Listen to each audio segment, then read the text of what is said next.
எல்லாருக்கும் ஓய்வு நாள் வாழ்த்துக்கள். ஹாப்பி சாபத்.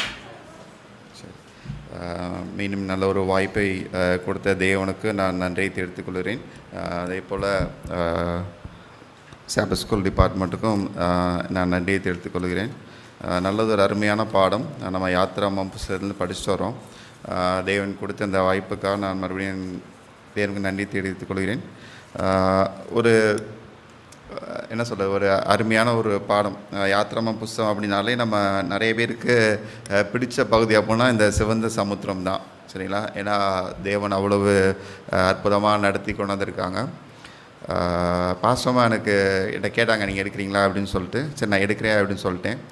நான் சொன்ன நாளில் இருந்து ஒரே போராட்டம் தான். பலவீனங்கள், பாடுகள், பிரச்சனைகள், இதற்கு மத்தியில் இந்த சிவந்த சமுத்திரத்தை கூட கடந்தலாம் போல். ஆனால் வாழ்க்கையில் வருகிற சமுத்திரத்தை எப்படி கடக்கப்போனோட யோசனையாக இருந்துச்சு. அருமையான நல்ல ஒரு பாடத்தை தேவன் கொடுத்தாங்க. அதுக்காகத்தான் அந்த பாடத்தை கொடுத்துருக்காங்க அப்படின்னு சொல்லி நான் விசுவாசித்தேன். நம்ம எல்லோரும் சேர்ந்து நம்ம அந்த பாடத்தை படிப்போம். ஒரு சிறு ஜெபத்தோடு ஆரம்பிப்போம். பரலோகத்தில் வாசமாக இருக்கீங்க நல்ல தேவர சுவாமி, இந்த நேரத்தில் விசேஷமாய் ஆவியானோட பிரசன்னம் எங்களோடு கூட இருக்கட்டும். ஆண்டவரே, எங்களுடைய இருதயத்தின் சிந்தனைகள் உங்களுடைய சமூகத்தில் ஒப்புக் கொடுக்குறோம். ஞானத்தோடு இந்த படங்களை கற்றுக்கொள்ள தேவன் கிருபை செய்யுங்க. நாங்கள் கேட்குற வார்த்தைகள் எங்களுக்கு பிரோஜனமாய் காணப்பட தேவன் கிருபை செய்யுங்க. விசேஷமாய் அடையனை மறித்து நீங்கள் பேசுங்க. இந்த நாளிலும் எங்களுடைய மன்னாவை நாங்கள் பெற்றுக்கொண்டு நாங்கள் தேவனுக்கென்று நல்ல தீர்மானங்கள் எடுக்க தேவன் கிருபையை பாராட்டுங்க. இயேசு மூலம் ஜெபிக்கிறோம் நல்ல பிதாவே, ஆமென். ஓகே, ஸோ இது 6வது பாடம். இந்த காலாண்டில் நம்ம ஆல்மோஸ்ட் பாதிக்கிட்டக்க வந்துட்டோம். இது வரைக்கும் இஸ்ரேல் மக்கள் பிரயாணத்தை ஆரம்பிக்கல. யாத்திரமும் அப்படின்னால பிரயாணம் தான். இன்னும் பிரயாணத்தை ஆரம்பிக்கல, ஆனால் இந்த வாரத்துலேருந்து ஆரம்பிக்க போகிறாங்க. ஸோ இதனால் வரைக்கும் அந்த பிரயாணத்திற்கான ஆயத்தங்களை பண்ணிக்கிட்டு இருந்தாங்க. தேவன் அற்புதமாக இஸ்ரேல் மக்களை வழிநடத்தி கொண்டு வந்தாங்க. ஸோ இப்போ வரைக்கும் அவங்க எகிப்தில் தான் இருக்காங்க. ஸோ இன்றைக்கி தான் எகிப்தை விட்டு வெளியில் வரப்போகிறாங்க, சரிங்களா? நான் இந்த யாத்திராமம் புஸ்தகம் பார்த்திங்கனாலே ரொம்ப ஒரு அற்புதமான ஒரு புஸ்தகம். பவுலார் கூட சொல்லியிருப்பார் 1 கொரிந்தியர் 10:11 இது எல்லாமே உங்களுக்கு திஷ்டாங்களாக எழுதி வைக்கப்பட்டிருக்குது அப்படின்ட்டு. ஸோ நமக்கு ஒரு எடுத்துக்காட்டாகவும் ஒரு எக்ஸாம்பிளும் வச்சுருப்பாங்க, சரிங்களா? ஸோ கடைசி காலத்தில் யார் இருக்கட்டும், தேவனுடைய ரட்சிப்பின் திட்டமாக இருக்கட்டும், இல்லை தேவனுடைய மீட்பின் திட்டமாக இருக்கட்டும், இல்லை தேவன் செய்ய போகிற அடையாளங்களாக இருக்கட்டும், இல்லை தேவன் செய்ய போகிற அற்புதங்களாக இருக்கட்டும், எல்லாமே பார்த்திங்க அப்படின்னா ஒரு எக்ஸாம்பிள். அது எல்லாமே எதில் இருக்கும் அப்படின்னு சொல்லி பார்த்தா அப்படின்னா இந்த யாத்திராமம் புஸ்தகத்தில் தான் தேவன் கொடுத்துருப்பாங்க. இது எல்லாமே இன்றைக்கி பாடம் ரொம்ப இன்ட்ரெஸ்டிங்காக இருக்கும். ஏன்னா ஒரு சின்ன பிள்ளையை கேட்டிங்கன்னா கூட அவ்வளவு அழகாக இந்த ஸ்டோரி எல்லாத்தையும் சொல்லுவாங்க. ஸோ இந்த பாடத்தை எல்லாமே நான் படிக்கும்போது எனக்குள்ளே வந்த ஒரு நம்பிக்கை என்ன அப்படின்னா, நான் ஏன் பயப்படணும்?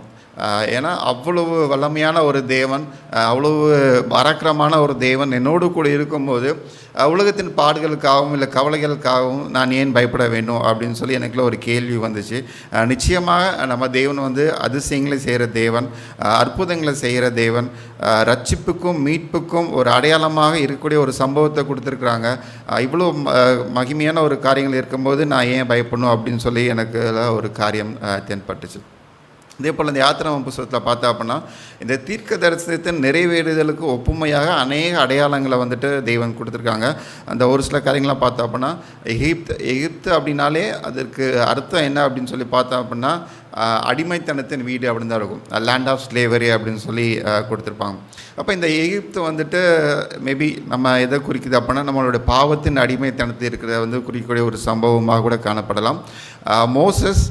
மோசேயை யாரை குறிக்கக்கூடிய ஒரு காரியம் அப்படின்னா கிறிஸ்துவை, சரிங்களா? எப்படி மோசேயை அந்த இஸ்ரேல் மக்களில் எகிப்திலேருந்து எடுத்தாரோ அதே போல் கிறிஸ்துவும் நம்ம இந்த பாவத்தின் உலகத்தில் மீட்பதற்கு ஒரு அடையாளமாக இருக்கிறாங்க. பஸ்கா பண்டிகை நமக்கு தெரியும். நமக்கு அடையாளமாக எது கொடுக்குன்னா ராபோஜன ஆரணியை கொடுத்துருக்குறாங்க. அதுக்கப்புறம் அந்த சிவந்த சமுத்திரம். இன்றைக்கி படிக்கக்கூடிய ஒரு பாடம் என்ன அப்படின்னா இஸ்ரேல் மக்கள் ஞானஸ்தானத்துக்குள் வழிநடத்தப்பட்ட ஒரு அடையாளமாக இருக்குது. ஸோ இது மாதிரி நீங்கள் படிச்சிங்க அப்படின்னா அநேக ஒப்புமையான காரியங்கள் இந்த யாத்திராமம் புஸ்தகத்துக்குள்ளாக தேவன் வைத்திருக்கிறாங்க. இந்த யாத்திராமம் புஸ்தகத்தை நீங்கள் எவ்வளவு ஆழமாக உள்ளே போய் படிக்கிறீங்களோ அவ்வளவு ஆழமாக தேவங்களுக்கான சத்தியத்தை வெளிப்படுத்துவாங்க. அது நான் புரிந்து கொண்ட ஒரு பாடம். நம்ம மேபி இது ஒரு கதையாகவோ இல்லை ஒரு மேலோட்டமாகவோ இல்லை தேவன் கொடுக்குற ஒரு வாக்குத்தத்தமாக நம்ம படித்தோம் அப்படின்னா தெரியாது.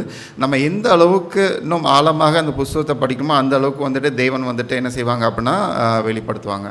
ஸோ போன வாரம் நம்ம பார்த்தோம் என்ன அப்படின்னு சொல்லி பார்த்தோம்னா 10வது வாதை அந்த பஸ்கா பண்டிகை நிறைவேறுகிறது. சரிங்களா? நம்ம எல்லாத்துக்கும் தெரியும் அது எதற்கு அடையாளமாக கொடுக்கப்பட்டுச்சு அப்படின்னா கிறிஸ்து சிலுவையில் அடையப்படுவதற்கு ஒரு ஆயத்தமாக ஒரு காரியமாக இருந்துச்சு. சரிங்களா? அப்போ அந்த இடத்துல இருந்து தான் அந்த இஸ்ரேல் மக்களுடைய பிரயாணம் ஆரம்பிக்குது. சரிங்களா? ஸோ அப்போ நம்மளுடைய பிரயாணமும் அந்த பரம கண்ணனுக்கான பிரயாணமும் எங்கேருந்து ஆரம்பிக்கப்படுது அப்படின்னா கிறிஸ்துவினுடைய கல்வாரி மரணத்துலேருந்து தான் வந்துட்டு ஆரம்பிக்கப்படுது. அப்போ எல்லாத்துக்கும் பார்த்தீங்க அப்படின்னா கிறிஸ்து தான் இருக்கார். அவருடைய ஆரம்பமாக இருக்கட்டும், அவங்களோட முடிவாக இருக்கட்டும், இல்லை அவங்களோட பிரயாணங்களாக இருக்கட்டும், எல்லா இடத்துலையும் யாருக்கு மத்தியஸ்தராக இருக்கா அப்படின்னு சொல்லி பார்த்தா அப்படின்னா கிறிஸ்து மத்தியஸ்தராக தான் அந்த இடத்துல காணப்படுகிறாங்க. ஸோ 10வது வாதையும் முடிகிறது. அந்த 10வது நாளே நம்ம எல்லாத்துக்கும் தெரியும் அது வந்து ஒரு நிறைவு, ஒரு கம்ப்ளீட்னஸ். சரிங்களா? இப்போ அந்த அடிமைத்தனத்திலிருந்து ஒரு முற்றுப்புள்ளி வைப்பதற்காக தேவன் வந்துட்டு ஒரு கொடுத்த ஒரு காரியம் தான் என்ன அப்படின்னு சொல்லி பார்த்தா அப்படின்னா அந்த 10வது வாதை. யாத்திராமம் 12ல் 12வது வசனம் யாராவது வாசிங்க.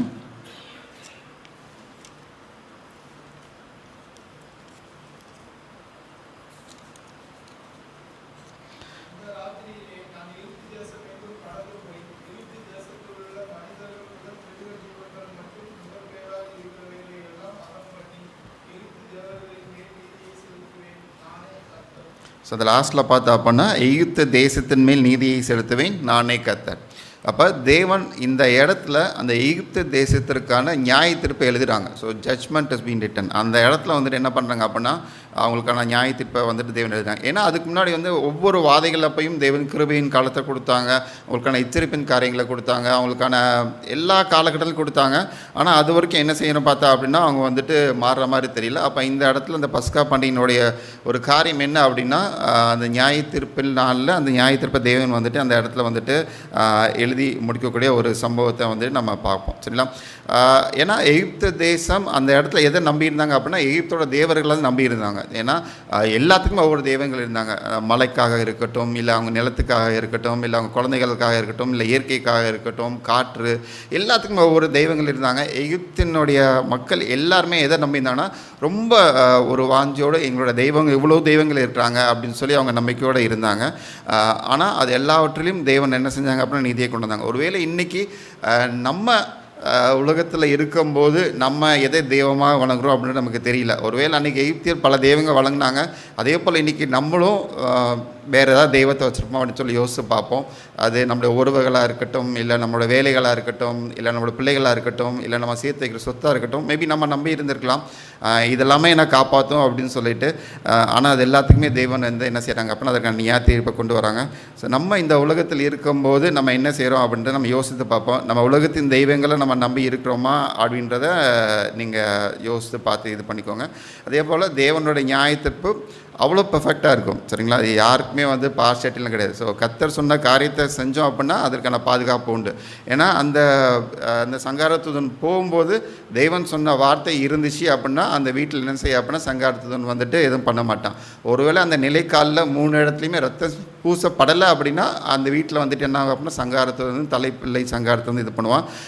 அப்போ அந்த நியாயத்திற்கு வந்து ரொம்ப சரியாக தேவன் நிறைவேற்றுறாங்க. அந்த வீட்டில் இருக்கிறவங்க படித்தவங்களா, இல்லை நல்லா அழகாக இருக்கிறாங்களா, இல்லை நிறையா சொத்து வச்சுருக்காங்களா, இல்லை ராஜாவா, இல்லை ரொம்ப ஏழ்மையாக இருக்காங்களா, அதெல்லாம் தேவன் பார்க்கவே இல்லை. ஸோ தேவனுடைய நியாய தீர்ப்பு எல்லாத்துக்கும் ஒரே மாதிரி தேவன் சொன்ன வார்த்தைக்கு கீழ்ப்படந்து நடந்துச்சு அப்படின்னா அந்த வீட்டில் எந்த ஒரு இழப்பும் இல்லாமல் இருந்துச்சு. ஒரு வேளை அந்த வீட்டில் தெய்வம் சொன்ன வார்த்தைகளுக்கான நிறைவேறுதல் இல்லை அப்படின்னா அந்த வீட்டில் வந்துட்டு என்ன செஞ்சா அப்படின்னா சங்காரத்துதன் வந்துட்டு அந்த இடத்துல வந்துட்டு தலைப்பிள்ளைகளை சங்காரம் பண்ண நம்ம பார்க்க முடியும். சரிங்களா? சரி, இப்போ வந்து நம்மளுடைய பிரயாணத்தை வந்துட்டு ஆரம்பிக்க போகிறோம். ஸோ இது எல்லாமே முடிஞ்சிருச்சு. அதுக்கடுத்து ஃபஸ்ட்டு ஆரம்பிக்க போகிறோம். 12ல் 31, 32 யாராவது வாசிங்க.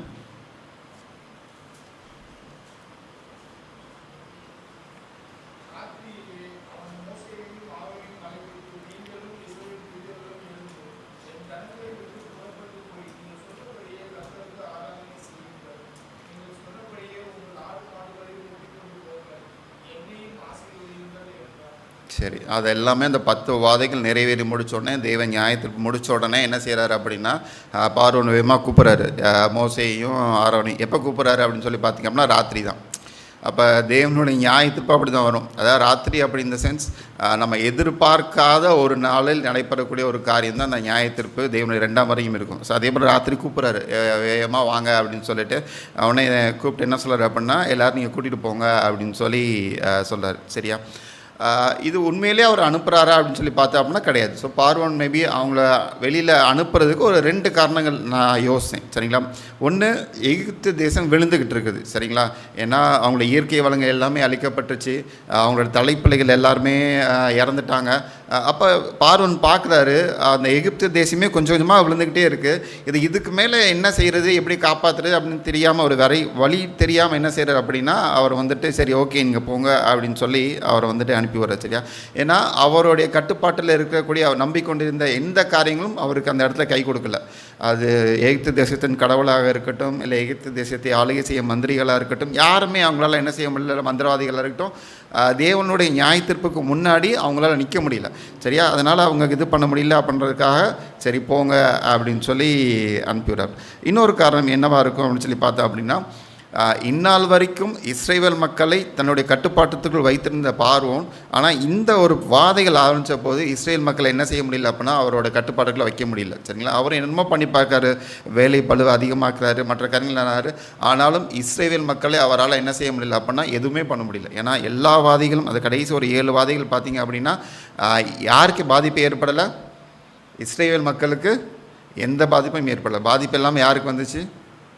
எகிப்தியது தான் வந்துச்சு. சரிங்களா? அப்போ பார்வோன் பார்க்குறாரு, சரி இதுக்கப்புறமும் இவங்கள நம்மளால் என்ன செய்ய முடியல அப்படின்னு சொல்லிட்டு அவர் போங்க அப்படின்னு சொல்லி அனுப்பிடுறாரு. சரிங்களா? அப்போ போகும்போது மேபி சொல்லும்போது சேர்த்து ஒரு வார்த்தையை சொல்கிறாரு. சரிங்களா? கடைசியில் வாசம் அப்படின்னா என்னையும் ஆசீர்வதிங்கள் அப்படின்றார். அப்போ என்ன அப்படின்னா, அப்போ அந்த அளவுக்கு இழப்பை பார்வோன் சந்தித்திருந்தார். அந்த எகிப்து தேசமாக இருக்கட்டும், பார்வோனாக இருக்கட்டும், அவ்வளவு இழப்புகளை அந்த வாதை நிமித்தமாக அவங்க வந்து சந்திச்சிருந்தாங்க. அதை மேபி பார்வோன் உணர்ந்து இருக்கலாம் அந்த டைமில். மேபி அதுவும் வந்து கொஞ்சம் நேரம் அவர் வந்துட்டு இது பண்ணியிருந்திருக்கலாம். ஏன்னா அதுக்கு அடுத்த நாள் காலையில் பார்த்து அப்படின்னா மறுபடியும் அவர் வந்துட்டு இஸ்ரேல் மக்களை துரத்திட்டு தான் போனார். சரிங்களா? அப்போ உண்மையாகவே பார்வோன் மனம் திரும்பினாரா அப்படின்னு சொல்லி பார்த்தா அப்படின்னா உண்மையாக மனம் திரும்பலை. ஒன்று, தன்னுடைய மீதமாக இருக்க அந்த ராஜ்யத்தையாக காப்பாற்றிக்கணும். 2, இஸ்ரேல் மக்களை இதற்கு மேலே நம்மளால் அடிமையாக வைத்திருக்க முடியும், இதற்கு மேலே நம்மளால் காப்பாற்ற முடியும், அவங்க வெளியில் போனால் பரவாயில்ல அப்படின்னு சொல்லி இது பண்ணுறாரு. சரிங்களா? இதில் இந்த 33 வாசம் அப்படின்னா, நாங்கள் எல்லாரும் சாகிறோமே என்று சொல்லி தீவிரமாக அந்த ஜனங்களை தேசத்திலிருந்து அனுப்பிவிட அவர்கள் மிகவும் துரிதப்படுத்தினார்கள். அப்போ ரொம்ப ஃபாஸ்ட்டாக சீக்கிரம் போங்க நீ. ஏன்னா அவங்களால அந்த அழிவை வந்து தாங்க முடியல. தேவன் கொடுத்த அந்த நியாயத்தீர்ப்பின் அழிவை வந்துட்டு என்ன பண்ண முடியல அப்படின்னா, அந்த எகிப்து மக்களால் இதற்கு மேலே நம்மளால் இது பண்ண முடியாது அப்படின்னு சொல்லி வேகமாக என்ன செய்கிறார் அப்படின்னா எல்லாத்தையும் கிளம்பி எல்லாத்தையும் இது பண்ணி அனுப்பி விட்றாங்க. சரிங்களா? அப்போ இதெல்லாமே பண்ணுறாரு. ஆனால் மறுபடியும் வந்துட்டு பார்வோனோட இருதயம் ஏன் கடினப்படுது? அப்போ இந்த இடத்துல ஒரு ஒரு ஒரு கொஞ்ச நேரம் ஓகே இது பண்ணி இது பண்ணாங்க. அப்புறம் இன்னொரு காரியம் என்ன அப்படின்னா, உண்மையாகவே தேவன் வந்துட்டு எகிப்தை அழிக்கணும் அப்படின்ற நோக்கத்தோடு தான் இந்த 10 வாதைகளாக இருக்கட்டும், இல்லை அதுக்கப்புறம் நடைபெற சம்பவங்களாக இருக்கட்டும், அதெல்லாமே பண்ணாங்களா? தேவன் உண்மையிலே எகிப்தின் மக்களை அழிக்கணும் அப்படின்னு தான் நினச்சாங்களா? ஏன்னா நம்ம ஒவ்வொருத்தரையும் பார்க்குறோம், கிறிஸ்து பார்வோனோட இருதயத்தை கடினப்படுத்தினார் அப்படின்னு சொல்லி நம்ம ஏற்கனவே பார்த்தோம். பட் ஸ்டில் மறுபடியும் அதே கேள்வி. தேவனுடைய வாஞ்ச எகிப்தின் மக்களையும் என் பிள்ளைகளை இவங்கெல்லாம் அடிமையாக வச்சுருந்தாங்க, அதனால் நான் எகிப்து மக்களை வந்து அழிக்க போகிறேன் அப்படின்ற ஒரு தீர்மானத்தோடு ஏற்கனவே இருந்தாங்களா? என்ன சாபஸ்க்கு ரொம்ப சைலண்ட்டாக இருக்குது. எனக்கே பயமாக இருக்குது. ஐயோ நம்ம சரியாக தான் பாடம் எடுக்கிறோமா இல்லை தப்பாக எடுக்கிறோமா அப்படின்ட்டு. நான் கேட்ட கேள்வி புரிஞ்சிச்சா? சரி, எதற்காக தேவன் எகிப்தியர் மேலே அந்த தலைப்பிள்ளை சங்காரமாக இருக்கட்டும், இல்லை மற்ற வாதைகளாக இருக்கட்டும் அனுமதித்தாங்க? ஏன் எகிப்து தேசத்தின் பிள்ளைகளை அவ்வளோ அழிவுக்குள்ளாக கொண்டு போனார்கள்? தேவனுடைய உண்மையான ஒரு அன்பு அந்த இடத்துல இப்போ வெளிப்படுத்தப்படவில்லையா அப்படின்றது என்னுடைய கேள்வி. யாராவது பதில் சொல்கிறாங்களான்னு பார்ப்போம்.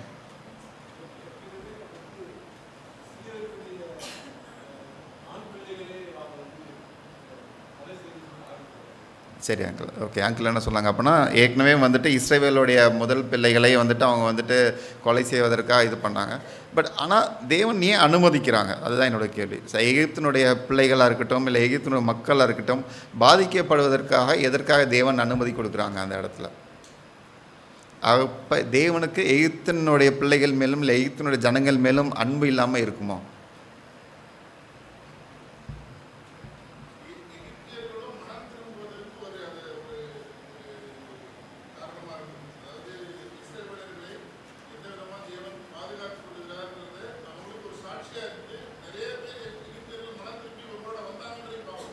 சரி சார், சொல்கிறாங்க எகிப்தியர்லேயும் கொஞ்சம் பேர் வந்தாங்க அப்படின்னு சொல்லி அவங்களுக்கான வாய்ப்புகள் கொடுக்கப்பட்டுச்சு அப்படின்னு சொல்லி நம்ம பார்க்குறோம். ஓகே, வேறு ஏதாவது காரணங்கள் இருக்குமா? ஓகே, ஸோ எகிப்து நம்ம ஏற்கனவே பார்த்தோம். ஏன்னா தேவன் வந்துட்டு உண்மையாகவே அன்பான ஒரு தேவன் தான். தேவன் வந்துட்டு யாரையுமே வந்துட்டு அழிக்கணும் அப்படின்னு சொல்லிட்டு உண்டாக்கல. ஏன்னா தேவனுடைய வாக்குத்தத்தமே எல்லாரும் மனம் திரும்பி தேவனுடைய ராஜ்யத்துக்குள் பிரவேசிக்கணும் அப்படின்னு தான் வந்து தேவனுடைய வாஞ்சை. ஆனாலும் தேவன் என்ன பண்ணியிருக்காங்க அப்படின்னா, ஒவ்வொரு நபர்களும் மனம் திரும்புவதற்கான காலகட்டத்தையும் கிருபையின் காலத்தையும் எச்சரிப்பின் சத்தியத்தையும் எல்லாவற்றிலும் தேவன் கொடுத்துருக்குறாங்க. ஆனால் ஒருவேளை அந்த கிருபையின் காலகட்டம் நிறைவேறி முடிச்சிருச்சு, அந்த எச்சரிப்பின் சத்தியத்திற்கும் அவங்க செவி சாய்க்கல அப்படின்னா நிச்சயமாக தேவனுடைய நியாயத்திற்கு அது நிறைவேறும்.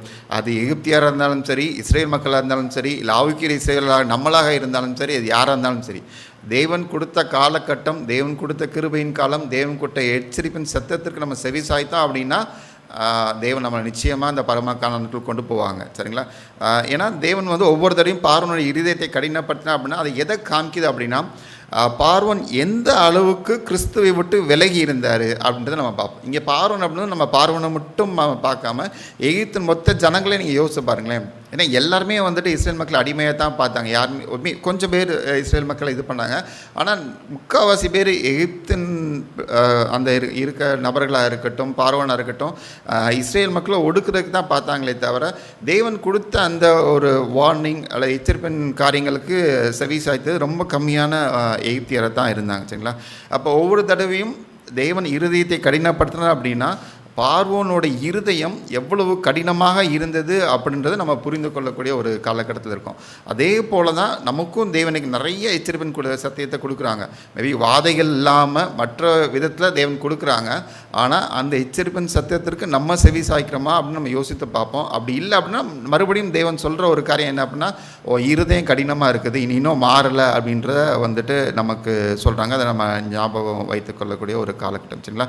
ஏன்னா 2 பேதுரு 3:9 கூட பார்க்குறோம், ஒருவரும் கெட்டு போகாமல் எல்லாரும் மனம் திரும்ப வேண்டும். அதுதான் தேவன் வந்துட்டு எதிர்பார்க்குற ஒரு இது. தேவன் ரொம்ப நீடிய பொறுமையாக இருக்காங்க. உனக்கு வந்து கொஞ்ச நாள் அப்படிலாம் கொடுக்கல, ரொம்ப நீடிய பொறுமையாக இருக்காங்க. ஆனால் அந்த காலகட்டத்திலையும் நம்ம இது பண்ணலை அப்படின்னா தேவன் அதற்கான நியாய தீர்ப்பை வந்துட்டு கண்டிப்பாக வந்துட்டு கொண்டு வருவாங்க அப்படின்னு நம்ம யோசித்து பார்ப்போம். சரிங்களா? இன்னொரு ஒரே ஒரு வசனம், எசேக்கியேல் 18:23 வசனம். யாராவது எசேக்கியேல் 18:23.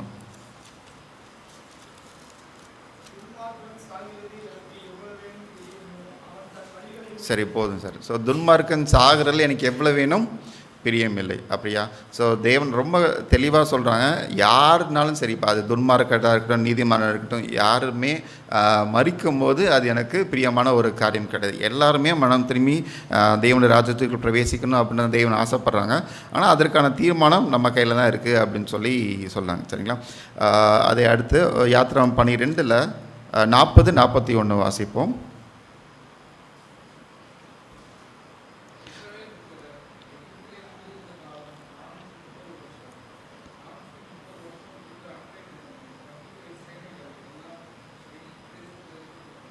சரி, ஸோ தேவன் வந்துட்டு ஏற்கனவே ஆபிரகாம்கிட்ட சொல்லியிருந்தாங்க, ஆதியாகமம் 15:13 வாசு அப்படின்னா இருக்கும். அந்த தேவன் என்ன சொல்லியிருந்தாங்க அப்படின்னா, உங்களுடைய பிள்ளைகள் 400 வருஷம் அடிமைத்தனத்தில் இருப்பாங்க அப்படின்ட்டு. நம்ம இங்கே 430 வருஷம் பார்க்குறோம். மேபி அதை வந்து அதோட பிரயாணங்களை சேர்த்து சொல்லியிருந்திருக்கலாம், இல்லை அதுக்கு முன்னாடி அடிமைத்தனத்துக்கு முன்னாடி யோசிப்பு வந்த காலகட்டத்தில் இருக்கலாம், தெரியல. ஆனால் தேவனுடைய நியாயத்திற்கு ரொம்ப கரெக்டாக இருக்கும். ஏன்னா அந்த 41 வசனத்தில் நம்ம பார்த்தோம் அப்படின்னா 430 வருஷம் முடிந்த அன்றைய தினமே, ஸோ ஒரு நாள் கூட மீறவே இல்லை. சரிங்களா? ஸோ தேவனுடைய ஜட்ஜ்மெண்ட் டைமிங்கும் எப்படி இருக்கும் அப்படின்னா ரொம்ப பெர்ஃபெக்டாக இருக்கும். சரிங்களா? அது ரொம்ப கூட்டவோ ரொம்ப குறைக்கவோ அப்படிலாம் முடியாது. ஸோ மேபி 2வது வரி தேவன் நிச்சயமாக ஒரு நாளை கொடுத்துருக்காங்க, அந்த நாள் நிச்சயமாக நடைபெறும். அது ரொம்ப லேட்டாவோ இல்லை ரொம்ப சீக்கிரமாக இருக்குது. பட் காட் அவருடைய நேரம் தவறாது. நிச்சயமாக தேவன் சொன்ன நாளில் வந்துட்டு கண்டிப்பாக வந்துட்டு என்ன செய்யும் அப்படின்னா அது நிறைவேறும். அதை நம்ம நினைவில் வைத்துக்கொள்வோம். சரிங்களா? அதுக்கடுத்து தேவன் ஒரு காரியம் சொல்கிறாங்க, உங்களுடைய முதல் பிள்ளைகளை எனக்கு கொடுங்க அப்படின்னு சொல்லி சொல்கிறாங்க. சரிங்களா? 13ல் 2வது வசனம் மட்டும் யாராவது வாசிங்க. யாத்திரா 13ல் 2வது வசனம்.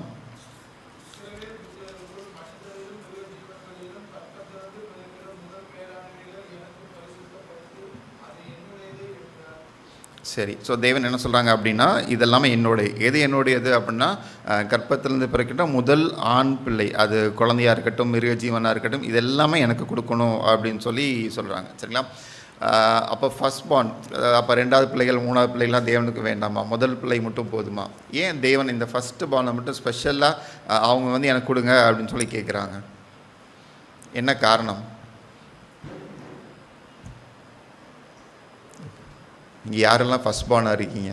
எனக்கு தெரியல. எங்கள் வீட்டில் நான் தான் ஃபஸ்ட்டு, நான் தான் லாஸ்ட்டு, 2மே நான் தான். ஓகே, அங்கே ஒரு சிஸ்டர் இருக்காங்க, ஓகே, அங்கே சார் இருக்காங்க, ஓகே, நிறைய பேர் இருக்காங்க. சரி, நம்ம ஃபஸ்ட் பார்னாக இருக்கும்போது எவ்வளோ பேர் அதை பிளெஸ்ஸிங்காக உணர்ந்துருக்கீங்க?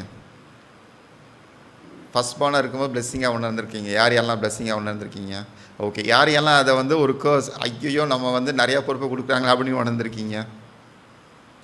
ஓகே, அதுவும் இருக்காங்க. சரி, 2மே இருக்குது. சரி சரி இங்கே தேவன் ஏன் ஃபஸ்ட் பார்னை மட்டும் அவங்களுக்கு கேட்குறாங்க?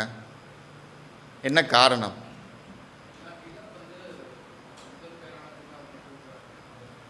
ஓகே, ஃபஸ்ட்டு அவங்க வந்து முதல் பேரான, பட் ஓகே அது முடிஞ்சிருச்சு. ஆனால் இப்போ நம்ம வெளியில் வந்துட்டோம், அந்த பஸ்காவில் முடிச்சு வெளியே வந்துட்டோம். ஆனால் வந்ததுக்கப்புறமும் ஏன் அந்த ஃபஸ்ட் பார்னை மட்டும் கேட்குறாங்க? அதுவும் ஆண் பிள்ளையை மட்டும் தான் கேட்குறாங்க, ஏன் பெண் பிள்ளைகளை கேட்கல? இதற்கு பதில் வந்துட்டு ஆண்கள் பக்கத்தில் தான் நான் எதிர்பார்க்குறேன். சரி, தேவன் வந்துட்டு ஒரு என்ன சொல்கிறது, ஒரு கிராட்டிடியூட், ஒரு நன்றி செலுத்துறதுக்காக ஒரு ஆண் பிள்ளைகளை கேட்குறாங்க அப்படின்னா, நம்ம பார்த்தோம் அப்படின்னா இந்த ஆண் பிள்ளைகள் வந்துட்டு நம்ம அந்த யாத்திராமம்லேயே எல்லாம் பார்த்தோம் அப்படின்னா முதல் பிள்ளைகளுக்கு தான் அந்த ஒரு சில காரியங்கள்லாம் கொடுத்துருப்பாங்க. அதாவது புத்திர சீவகாரம், பர்த் ரைட் கொடுத்துருப்பாங்க. அப்போ ஆசாரியன் ஆகணும் அப்படின்னா அந்த ஃபஸ்ட்டு பையனை தான் கூப்பிடுவாங்க. அப்புறம் அதே மாதிரி பிரதான ஆசாரியனாலும் அதுக்கும் ஃபஸ்ட்டு பார்னை தான் கூப்பிடுவாங்க. அதே மாதிரி ஃபஸ்ட் பார்னுக்கு தான் அப்போ இருந்த ஆசீர்வாதத்தில் 2 பங்காக இருக்கும். இப்போ ஒரு வீட்டில் 4 பிள்ளைங்க இருக்காங்கன்னா ஃபஸ்ட் பார்ன் தான் 2 பங்குன்னு ஆசீர்வாதம் கொடுப்பாங்க. ஸோ இது மாதிரி நிறைய காரியங்கள் ஃபஸ்ட் பார்ன் தான் கொடுத்துருந்தாங்க. ஆனால் அது ஒரு சில காலகட்டத்தில் மாறிடுச்சு. அதுக்கப்புறம் தேவனுக்காக ஒளி செய்வதற்காக லேவி குடும்பத்தார் வந்தாங்க. அதுக்கப்புறம் ஆரோன் குடும்பத்துக்கிட்ட போச்சு. அது அப்புறம் புதிய ஏற்பாட்டில் பார்த்தோம் அப்படின்னா அது எல்லாமே மாறிடுச்சு. சரிங்களா? தேவன் எல்லாத்தையுமே கொடுத்தாங்க. சரிங்களா? அப்போ இந்த இடத்துல வந்துட்டு ஏன் ஃபஸ்ட் பார்ன் இது பண்ணாங்க அப்படின்னு சொல்லி பார்த்தோம் அப்படின்னா, நம்ம ஏற்கனவே நம்ம சில மாதிரி பார்த்தோம் அப்படின்னா முதல்ல எகிப்து தேசத்தினுடைய அந்த பார்வன் வந்து ஒரு கட்டளையிடுவார். என்ன கட்டளையிடுவார் அப்படின்னா, இஸ்ரேவேலில் வந்துட்டு ஆண் பிள்ளைகள் யார் யாரெல்லாம் பறக்கணும் அப்படின்னா அவங்க எல்லாத்தையும் என்ன செஞ்சுருங்க அப்படின்னா கொலை செய்திருங்க அப்படின்னு சொல்லி அந்த மருத்துவச்சிகளுக்கு வந்துட்டு ஒரு கட்டளை கொடுப்பாங்க. அப்புறம் 2வது காரியம் பார்த்தோம் அப்படின்னா, இப்போ பஸ்கா அப்போ வந்துட்டு இஸ்ரேவேல் மக்களுடைய இதெல்லாமே வந்துட்டு அடிக்கப்படும். இப்போ இந்த காரியங்கள் பார்த்தோம் அப்படின்னா தேவன் அதாவது மீட்டு கொண்டாங்க. சரிங்களா? நம்ம இன்னொரு காரியம் என்ன அப்படி பார்த்தோம் அப்படின்னா, தேவன் யாரை வந்து இரத்தத்தினால் அந்த மீட்டு கொண்டாங்க அப்படின்னு சொல்லி பார்த்தோம் அப்படின்னா அந்த ஃபஸ்ட்டு பார்னை தான் வந்துட்டு இது பண்ணாங்க. ஏன்னா அந்த தலைப்பிள்ளை சங்காரம், அந்த வாதை நடக்கும்போது ரத்தம் தெளிக்கப்படாத அந்த வீட்டில் யார் கொல்லப்பட்டா? ஃபஸ்ட்டு பார்ன் பாய் சைடில் தான் கொல்லப்பட்டாங்க. சரிங்களா? அப்போ அவங்கள வந்து தேவன் மீட்டு கொண்டாங்க. எப்படி மீட்டு கொண்டாங்க? தேவனுடைய இரத்தத்தினால மீட்டு கொண்டாங்க. அது ஒரு அடையாளமாக. சரிங்களா? அது நிமித்தமாக அந்த குடும்பம் என்ன பண்ணுச்சு அப்படின்னா பாதுகாக்கப்பட்டுச்சு.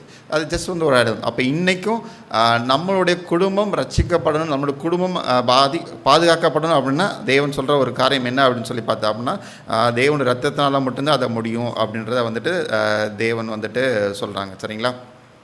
சரி, அதே மாதிரி நம்ம இதை வந்து முன்னாடியும் பார்க்கலாம். யாராவது வாசிங்க, யாத்திராமம் 4வது அதிகாரம் 4ல் 21 வாசிங்க அப்படின்னா அதுலேயுமே தேவன் கொடுத்துருப்பாங்க. 21, 22, 23.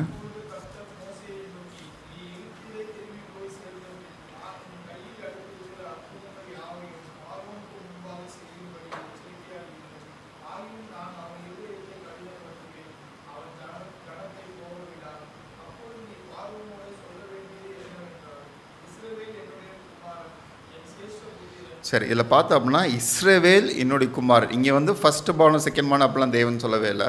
மொத்த இஸ்ரவேல் தேசத்தை என்ன சொல்கிறார் அப்படின்னா என் குமாரன் தான் சொல்கிறாங்க. அதுக்கடுத்து என் சேஷ்ட புத்திரன். அந்த சேஷ்ட புத்திர பாகம் யாருக்கு கிடைக்கும் அப்படின்னா மூத்த குமாரனுக்கு தான். அப்போ தேவன் இஸ்ரேல் மக்களில் ஃபஸ்ட்டு சூஸ் பண்ணதுக்கான ஒரு அடையாளமாக தேவன் இதை வச்சுருக்கிறாங்க. நம்ம அடுத்த வசனம் வாசிக்கும் போது எனக்கு ஆராதனை செய்யும்படி என் குமாரனை அனுப்பிவிடு என்று கட்டளையிடுகிறேன். அப்போ என் குமாரன் அப்படின்னா அந்த மொத்த இஸ்ரேல் மக்களையும் தேவன் என்ன சொல்கிறாங்க அப்படின்னா இவன் என் சேஷ்ட புத்திரன், இவன் என்னோட மூத்த குமாரன், நான் மொத்தமாக அந்த இஸ்ரேல் மக்களை வந்துட்டு அடையாளமாக தான் வந்து இது பண்ணுறேன்னு சொல்லி பார்த்தோம். அதே மாதிரி நான் உன்னுடைய குமாரனை உன் சேஷ்ட புத்திரனை சங்கரிப்பேன் என்று கர்த்தர் சொன்னார் என்று சொல்கின்றார். அப்போ ஸோ அந்த இடத்துல ஃபஸ்ட் பார்ன் அப்படின்றது இஸ்ரேல் தேசத்தின் மக்கள் முழுவதுமாக தான் தேவன் வந்துட்டு கூப்பிட்றாங்க. ஆனால் தேவனுக்கு நன்றி செலுத்துவதற்காக என்ன செய்கிறாங்க அப்படின்னா ஒரு ஸ்பெஷலாக ஒரு கொஞ்சம் பேர்த்த கேட்குறாங்க. அது வந்து ஒரு அடையாளம். இது வந்துட்டு இவங்க எல்லாத்தையுமே என்னோடய ரத்தத்தினால அந்த சங்காரத்துலேருந்து நான் காப்பாற்றினேன் அப்படின்னு சொல்லி தேவன் வந்துட்டு சொல்கிறாங்க. சரிங்களா? ஆனால் நம்ம வாசம் அப்படின்னா தேவன் வந்துட்டு அந்த ஒரு ப்ரிவிலேஜை வந்து ஃபஸ்ட் பார்ன் கொடுத்துருந்தாங்க. நான் அதை வந்து இல்லைன்னு சொல்ல முடியாது. ஏன்னா அந்த ஃபஸ்ட்டு பார்னுக்கு தான் அந்த இன்ஹெரிட்டன்ஸ், அதாவது சுதந்திரத்துக்கு தேவன் கொடுக்குற ஆசீர்வாதத்தை சுதந்திரத்துக்கு கொடுத்த முழு உரிமையும் அந்த ஃபஸ்ட் பார்னுக்கு தான் வந்துட்டு தேவன் கொடுத்துருந்தாங்க. சரிங்களா? இது நம்ம ஞானத்தோடு நடந்துக்கொள்ளும். ஆனால் ஃபஸ்ட் பார்ன் இருக்குது உண்மையிலேயே ஒரு பிளெஸ்ஸிங். சரிங்களா? ஏன்னா கிறிஸ்துவும் நமக்கு யார் தான்? மூத்த சகோதரன். ஏன்னா கிறிஸ்துவும் நம்ம ஏற்கனவே இதுக்கு முன்னாடி ஒரு பாடம் படிச்சிருப்போம். கிறிஸ்துவும் நம்ம குடும்பத்திற்கு மூத்த குமாரன் தான் அப்படின்னு சொல்லி நம்ம பாடங்களை படிச்சிருக்கோம். சரிங்களா? ஸோ அப்படிப்பட்ட ஒரு காரியம். இந்த ஒரு காரியத்தை தேவன் எதுக்காக கேட்குறாங்க அப்படின்னா தேவனுக்கு நன்றி செலுத்துவதற்காக கேட்குறாங்க. ஸோ எப்பயுமே ஃபஸ்ட்டு வாட் ஆர் பிளெஸ்ஸிங் அதை வந்துட்டு யார் கேட்குறா அப்படின்னா அதை தேவனுக்காக கேட்குறாங்க. சரிங்களா? அப்போ அந்த எகிப்துலேருந்து வரும்போது ஃபஸ்ட்டு வந்தது யார் அப்படின்னா அந்த ஃபஸ்ட் பார்ன் சில்ட்ரன். அதற்கு அடையாளமாக தேவன் கேட்குறாங்க. அதற்கு இன்னொரு காரியம் என்ன அப்படின்னா அந்த மக்கள் அங்கேருந்து வெளியில் வரும்போது நிறைய காரியங்களை பெற்றுக்கொண்டு வந்தாங்க. எகிப்தினுடைய மக்கள்கிட்ட இருந்து கோல்டு, சில்வர், அதுக்கப்புறம் ஆடு, மாடு எல்லாத்தையுமே கொண்டு வந்தாங்க. சரிங்களா? அது எல்லாத்தையும் நன்றி செலுத்தும் விதமாக தேவன் இந்த ஒரு காரியத்தை வந்துட்டு அனுசரிக்க சொல்லி சொல்கிறாங்க. சரிங்களா? இதே மாதிரி 14 யாத்திராகமம் 13 14 15 வாசிப்போம். சார். ஆமாம், எபிரேயர் 12:23 யாராவது வாசிங்க.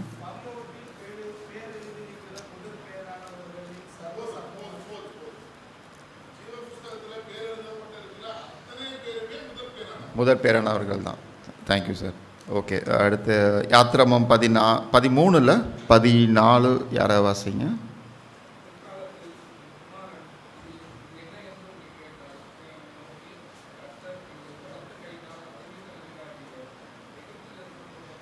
சரி, ஓகே. இந்த ஃபஸ்ட் பார்ன் இது எல்லாமே வந்துட்டு இது எல்லாத்தையும் நீங்கள் விட்டுறாதீங்க. இது எல்லாமே யாருக்கு சொல்லணும் அப்படின்னா உன் பிள்ளைகளுக்கு சொல்ல அப்படின்னு சொல்லி தேவன் வந்துட்டு கட்டளையாக வந்துட்டு கொடுக்குறாங்க. சரிங்களா? நம்ம தேவனுக்கு நன்றி செலுத்தும் போது தேவன் நம்மளை எவ்வளவு அதிசயமாக மீட்டு கொண்டு வந்தாங்க, தேவன் எவ்வளவு அற்புதமாக மீட்டு கொண்டு வந்தாங்க அப்படின்றத நீ மறந்துடாத. அதை வந்து நீ உன் பிள்ளைகளுக்கு சொல்லு அப்படின்றக்கா தேவன் முன்கூட்டியே வந்துட்டு சொல்லி வைக்கிறாங்க. சரிங்களா? அப்போ நம்ம எல்லா காரியங்களும் தேவனுக்கு நன்றி செலுத்துகிறோமா அப்படின்னு நம்ம யோசித்து நம்ம பார்ப்போம். சரிங்களா? இதில் வந்து இன்னொரு அழகான ஒரு வசனம் இருக்கும். இதை ஏன் நம்ம பிள்ளைகளுக்கு சொல்லணும் அப்படின்றதுக்கான ஒரு காரணம் உபாகமம் 3வது அதிகாரம் 10வது வசனம். உபாகமம் 4:10 வாசிங்க.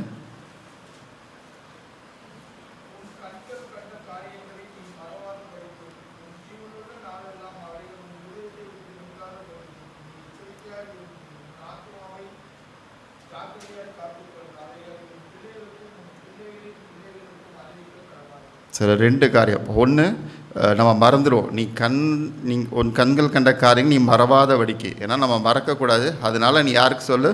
உன் பிள்ளைகளும் உன் பிள்ளைகளின் பிள்ளைகளுக்கும் சேர்த்து சொல்லி சொல்கிறாரு. சரிங்களா? அப்போ தேவன் கொடுக்க நமக்கான பொறுப்பு என்ன அப்படின்னா தேவன் என்னை எப்படி மீட்டு கொண்டு வந்தார், என் குடும்பத்தை எப்படி மீட்டு கொண்டு வந்தார், எவ்வளோ வல்லமையாக நடத்தினார் அப்படின்ட்டு நம்ம யாருக்கு போதிக்கணும் அப்படின்னா நம்ம பிள்ளைகளுக்கும் போதிக்கணும், நம்ம பிள்ளைகளோட பிள்ளைகளுக்கும் போதிக்கணும். நம்ம மறந்துடக்கூடாது.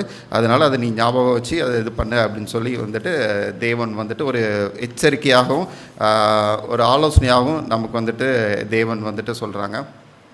இதே போல் இன்னொரு காரியம் பார்த்தோம் அப்படின்னா அந்த யாத்திரம் 13 வந்துட்டு 16 வாசிப்போம்.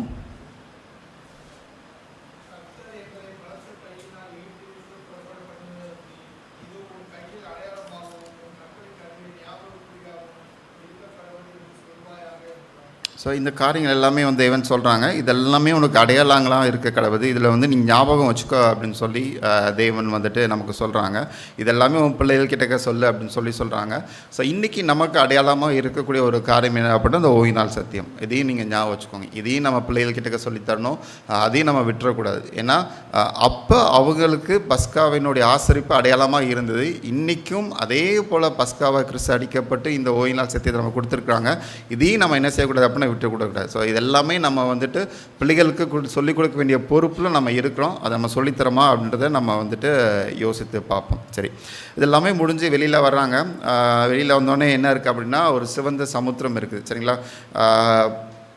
நம்ம ஏற்கனவே பார்த்தோம் இந்த யாத்திராமம் புஸ்தகம் நிறைய தீர்க்க தரிசன காரியங்களுக்காக இருக்கட்டும், ரட்சிப்பிற்கான ஒரு காரியங்கள் இருக்கட்டும், ஒரு அடையாளமாக காணப்படுகிற ஒரு காரியம் அப்படின்னு சொல்லி நம்ம பார்த்தோம். ஸோ இப்போயுமே வந்துட்டு நம்ம இங்கே பார்த்தோம் அப்படின்னா இந்த ரெட்சி அதை பார்த்த உடனே வந்துட்டு எல்லோரும் என்ன செய்கிறாங்க அப்படின்னு சொல்லி பார்த்தோம் அப்படின்னா கம்ப்ளைண்ட் பண்ண ஆரம்பிக்கிறாங்க.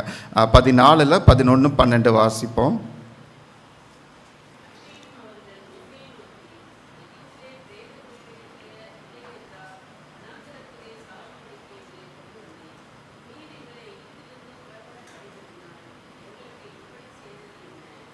சரி, அவங்க எல்லாருமே இது யார் அப்படின்னா இஸ்ரேல் மக்கள். சரிங்களா, எகிப்து மக்கள் ஓகே அவங்களுக்கு தெரியும். ஆனால் இஸ்ரேல் மக்கள் இந்நாள் வரைக்கும் பாதுகாக்கப்பட்டாங்க, வாதைகள்லேருந்து பாதுகாக்கப்பட்டாங்க. தேவன் சொன்ன காரியங்கள் எல்லாமே கேட்டாங்க, அடிமைத்தனத்துலேருந்து வெளியில் வந்துட்டாங்க. ஆனாலும் மோசே கிட்டக்க வந்து போய் கம்ப்ளைண்ட் பண்ணுறாங்க. ஏன்னா எய்தாப்பில் வந்துட்டு என்ன இருக்குது அப்படின்னா ரெட் சீ இருக்குது. சரிங்களா, ஒரு சில காரியங்கள் சரிங்களா இதில் நம்ம பார்த்தோம் அப்படின்னா அவங்க எதற்காக பயப்பட்டிருப்பாங்க அப்படின்னா அவங்க இது வரைக்கும் அடிமைத்தனத்தில் இருந்திருக்கிறாங்க. அவங்களுக்கு சண்டை போட்டு ஜெயிக்கக்கூடிய ஒரு பழக்கம் கிடையாது. அவங்கக்கிட்ட எந்த ஆயுதமும் கிடையாது, போர் செய்வதற்காக காரியம் கிடையாது. ஆனால் மோசே வந்துட்டு ஒரு ஆர்மி லீடர். ஏன்னா அவர் முன்னாடியே வந்துட்டு எகிப்தில் இருந்தனால அவருக்கு தெரிஞ்சிருக்கும். ஆனால் ஜனங்கள் எல்லாருமே வந்துட்டு அந்த 400 வருஷம் அடிமைத்தனத்தில் இருந்ததால் அவங்களுக்கு அந்த ஒரு காரியம்லாம் கிடையாது.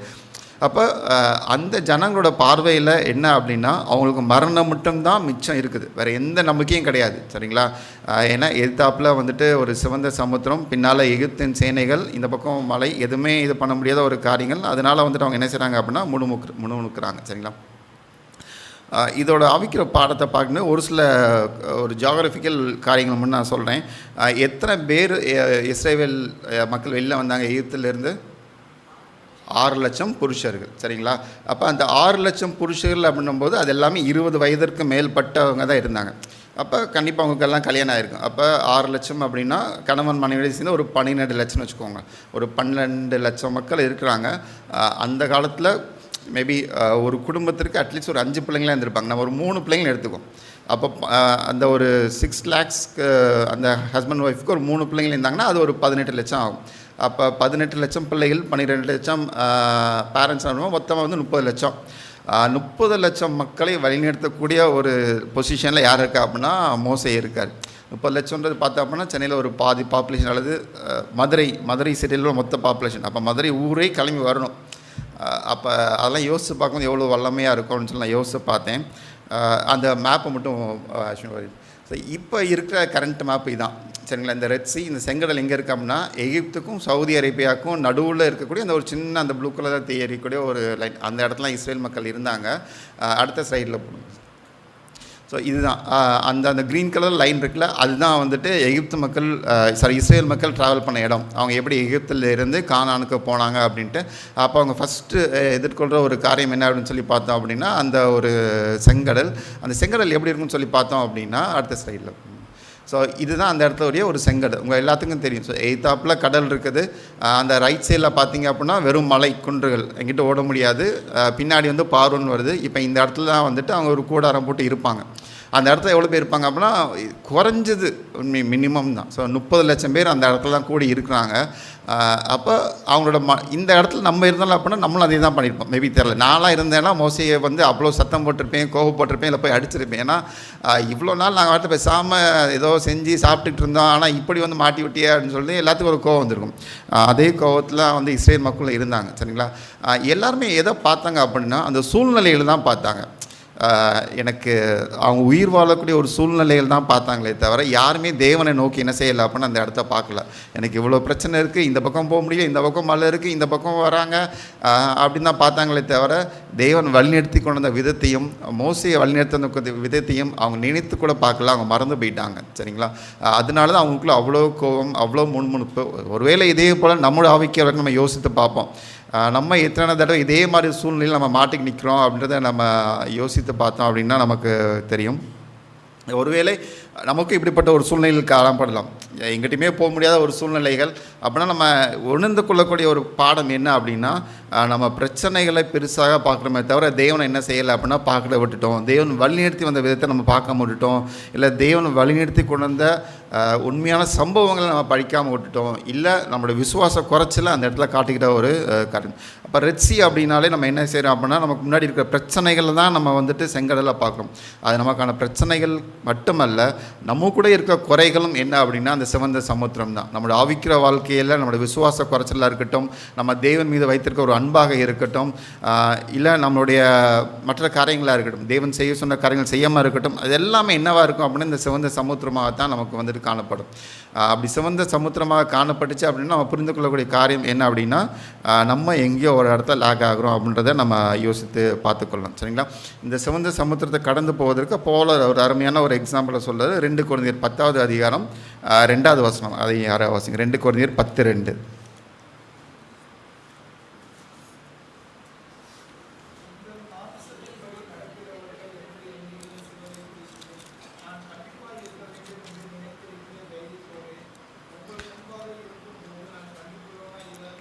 இல்லை அது இல்லை, சாரிங்க சார், ஐ திங்க் 1 கொரிந்தியர் 10:2. எல்லாரும் வாசிங்க ஆண்டி.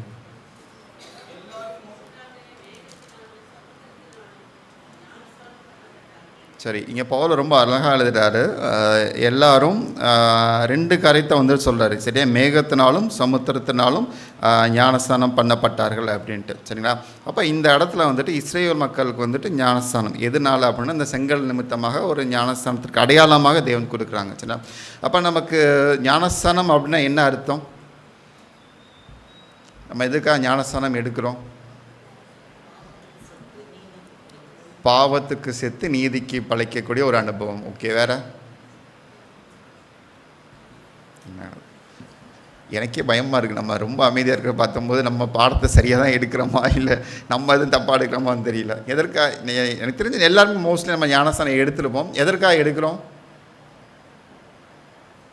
அதுவும் அதாவது சபையில் பகிரங்கமாக எல்லாருக்கும் முன்னாடியும் எடுக்கக்கூடிய ஒரு காரியம். அது வந்து ஞானஸ்தானத்திற்கு அடையாளமாக. எதற்காக எடுக்கிறோம்? ஆண்டவரை முழுமையாக ஏற்றுக்கொண்டதற்கு ஒரு சாட்சியாக. சரி, இந்த ஞானஸ்தானத்தை வந்துட்டு ரொம்ப பகிரங்கமாக எடுக்கும்போது இந்த உலகத்திற்கு நம்ம சொல்லக்கூடிய ஒரு காரியம் என்ன அப்படின்னா, இந்நாள் வரைக்கும் நான் பாவத்தின் உலகத்தில் இருந்தேன், ஆனால் இனிமேல் நான் அந்த பாவத்திற்கு மரித்து கிறிஸ்துவுக்களாக பிறக்க போகிறேன் அப்படின்றதுக்கு ஒரு அடையாளமாக இந்த உலகத்திற்கு சாட்சியாக அறிவிக்கக்கூடிய ஒரு நிகழ்ச்சி தான் என்ன அப்படின்னா அந்த ஞானஸ்தானம். சரிங்களா? அப்போ இன்றைக்கி இங்கே இஸ்ரேல் மக்களுக்கும் ஒரு சாட்சியாக அறிவிக்கக்கூடிய ஒரு காலகட்டம். அவங்க சிவந்த சமுத்திரத்துக்குள்ளே போகும்போது என்ன அப்படின்னா, இந்நாள் வரைக்கும் நான் அடிமைத்தனத்தில் இருந்தேன், இந்நாள் வரைக்கும் பாவத்தின் அடிமையில் இருந்தேன், ஆனால் இனிமேல் நான் என்ன பண்ண போகிறேன் அப்படின்னா கிறிஸ்துவுக்காக என்னோடய ஜீவியம் காணப்படுது அப்படின்றதுக்கான அடையாளமாக தேவன் என்ன பண்ணுறாங்க அப்படின்னா அவங்க அங்கே அந்த செங்கடலில் கடக்க வைக்கிறாங்க. ஏன்னா எகிப்திலிருந்து கானானுக்கு போகணும் அப்படின்னா வேறு பாதை வழியாக போக வச்சிடலாம். ஆனால் தேவன் ரொம்ப ஸ்பெசிஃபிக்காக இந்த செங்கடலில் கடக்கணும், இந்த ஞானஸ்தான அனுபவத்துக்குள்ள நீங்கள் வரணும் அப்படின்றதுக்காகத்தான் தேவன் இந்த அனுபவத்தை வந்துட்டு நமக்கு கொடுக்குறாங்க. சரிங்களா? அப்போ 2 காரியம் தேவன் ரொம்ப பவுல் ரொம்ப அழகாக இருக்கார். ஜலத்தினாலும் மேகத்தினாலும் ஞானஸ்தானம் பெறணும் அப்படின்னு. இப்போ ஜலத்தினால அப்படின்றதுக்கான அந்த ஒரு ஞானஸ்தானம் ஒரு காரியம் என்ன அப்படின்னு சொல்லி பார்த்தா அப்படின்னா அந்த செங்கடல். சரிங்களா? இது யோவான் 3:5 யாராவது வாசிங்க, அதையும் நம்ம வாசிடுவோம்.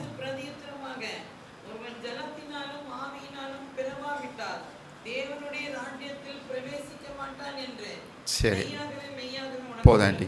அப்போ ஜலத்தினாலும் ஆவியினாலும் ஞானஸ்தானம் பெறப்படும். அப்போ இங்கே ஜலத்தினால அது பண்ணுறதுக்கு ஒரு அடையாளமாக என்ன வச்சுருக்காங்க அப்படின்னா இந்த செங்கடலை கடக்கக்கூடிய ஒரு அனுபவத்தை வச்சுருக்காங்க.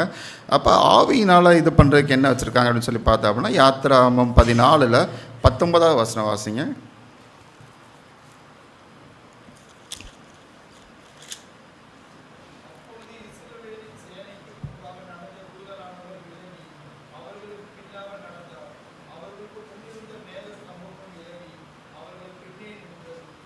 ஸோ இதை நம்ம வாசிக்கும் டக்குன்னு வாசிட்டு போயிடும். ஆனால் உண்மையில் யோசிச்சு பாருங்கள், செங்கலுக்கு முன்பாக நிற்கிறாங்க, 30 லட்சம் பேர் நிற்கிறாங்க.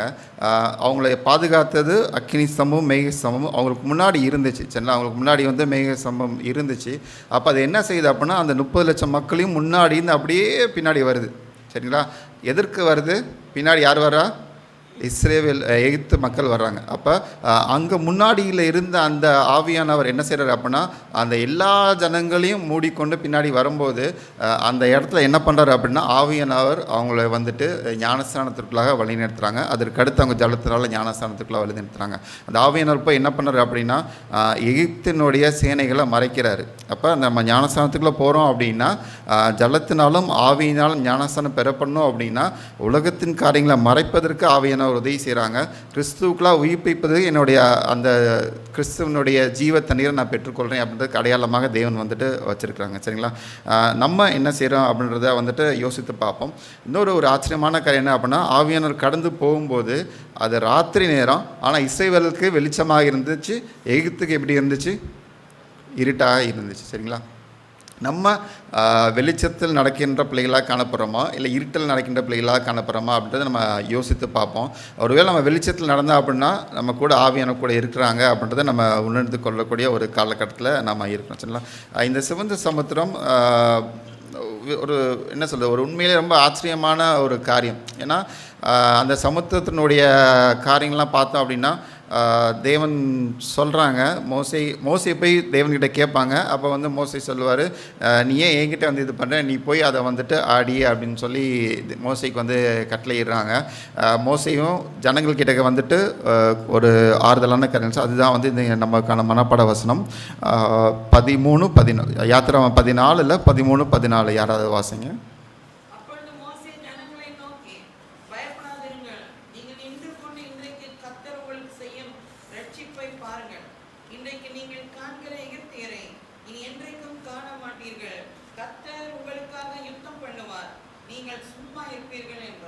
ஸோ மோசையை வந்துட்டு அந்த இஸ்ரேல் மக்களுக்கான ஆறுதலான காரியங்களை சொல்கிறாங்க. மோசே விசுவாசத்தோடு தான் இருந்தார். ஏன்னா மோசைக்கிட்ட எந்த ஒரு இதுவும் கிடையாது. ஸோ தேவன் சொன்னாங்க, மோசையை வந்துட்டு மேபி இந்த யாத்திரா அனுபவத்திற்குள்ள ஸ்டார்டிங்கில் மோசையை வந்துட்டு கொஞ்சம் இது பண்ணார், நான் போக மாட்டேன் அப்படின்னு சொன்னார். ஆனால் ஒவ்வொரு காரியங்களும் பார்க்கும்போது அதுக்கப்புறம் மோசையை வந்து இது பண்ணார். அப்போ அந்த விசுவாசத்தோடு மோசையை வந்துட்டு ஜனங்கள்கிட்டையும் வந்துட்டு சொல்கிறாங்க, ஏன் நீ போ அப்படின்னு சொல்லி தேவன் வந்துட்டு இது பண்ணுறாங்க. சரிங்களா, அப்போ அந்த இடத்துல மோசே பண்ண ஒரு காரியம் என்ன அப்படின்னா, மோசே என்ன பண்ணார் அப்படின்னா 16 பார்த்தோம் அப்படின்னா, நீ உன் கோலை ஓங்கி உன் கையை சமுத்திரத்தின் மேல் நீட்டி சமுத்திரத்தை பிளந்து விடு அப்படின்னு சொல்லி சொல்கிறாங்க.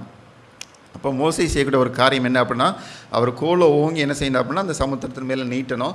அதை நீட்டும் போது என்ன ஆகும் அப்படின்னா, சமுத்திரம் 2ஆக பிளக்கும். அந்த இடத்துல வந்துட்டு மக்கள் நடந்து போவாங்க. அது தெரில, அது உண்மையிலே ஒரு அதை பார்த்த ஒரு காரியம் வந்துட்டு ரொம்ப ஆச்சரியமாக இருந்திருக்கும். மேபி அந்த இடத்துல இருந்த அந்த இஸ்ரவேலருக்கு வந்து அவ்வளவு அந்த ஒரு தேவனோட அதிசயத்தை காணும்படியான ஒரு ஸ்லாக்கத்தை தேவன் கொடுத்தாங்க. நம்மளால் இன்றைக்கி அதை பார்க்க முடியல, ஆனால் நிச்சயமாக அதே போல் தேவன் நம்மளோட வாழ்க்கையிலையும் வந்துட்டு ஆச்சரியமான காரியங்கள் நடத்திக்கணும்னு நான் விசுவாசிக்கிறேன். ஏன்னா அது ரொம்ப ஆழமான ஒரு செங்கடல். அந்த இடத்த அடிக்கும்போது தண்ணி 2 பக்கமும் பிரிஞ்சு போகுது.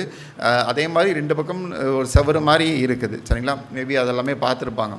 இன்னொரு காரியம் என்ன அப்படின்னா, அந்த செங்கடல் பிரியும் போது அது ரொம்ப குட்டியெல்லாம் இல்லையா, ரொம்ப நல்லா ஒய்டாக பிரிஞ்சான். ஏன்னா 30 லட்சம் பிள்ளைகள் கிராஸ் பண்ணி போகணும், ஒரே ராத்திரியில் கிராஸ் பண்ணி போகணும். ஏன்னா அன்றைக்கி ராத்திரி எகிப்தினுடைய படை வந்துக்கிட்டு இருக்குது. அப்போ அடுத்த நாள் காலையிலேக்குள்ளே அவங்க கிராஸ் பண்ணி போயிட்டாங்க. அப்போ ஒரு நாள் ராத்திரிக்குள்ளே அந்த 30 லட்சம் பேரும் கிராஸ் பண்ணோம் அப்படின்னா, அதனுடைய அந்த செங்கடல் பிரிஞ்சிருக்கக்கூடிய ஒரு அளவு எவ்வளோ போட்டிருந்தாங்க, கிட்டத்தட்ட ஒரு 3 கிலோமீட்டர் அளவாவது பிரிஞ்சிருக்கும் அப்படின்னு சொன்னாங்க. ஏன்னா அப்படின்னா தான் அந்த 30 லட்சம் பேரும் போக முடியுமா. ஒரே சும்மா அவ்வளோதான் பிரிஞ்சிருந்தால் அந்த 30 லட்சம் பேரும் கடந்து போகணும் அப்படின்னால, ஏன்னா அதோட டிஸ்டன்ஸ் எவ்வளோன்னு சொல்லி பார்த்தோம் அப்படின்னா ஒரு 15 16 கிலோமீட்டர், கரெக்டாக 9.4 மைல், 15 கிலோமீட்டரை வந்து ஒரு நாள் ராத்திரியில் 30 லட்சம் பேர் கிடக்குன்னா அது எவ்வளோ பெருசாக விரிஞ்சிருக்கும் அப்படின்னு சொல்லி நான் படித்தேன். ரொம்ப ஆச்சரியமான ஒரு காரியமாக இருந்துச்சு. அதை ஆங்கிலத்தில் பார்க்கும்போது Moses stretched out his hand அப்படின்னு சொல்லி போட்டிருந்தாங்க, சரிங்களா. அப்போ அந்த இடத்துல வந்துட்டு தேவன் கற்றுக் கொடுத்த ஒரு பாடம் என்ன அப்படின்னா, உன்னோட விசுவாசத்தை விசாலமாக்கு அப்படின்னு சொல்லி சொல்கிறாங்க. ஸோ நம்ம பாடத்தில் வந்து விசுவாசத்தோடு முன்னேறி செய்தல் அப்படின்னு சொல்கிறாங்க.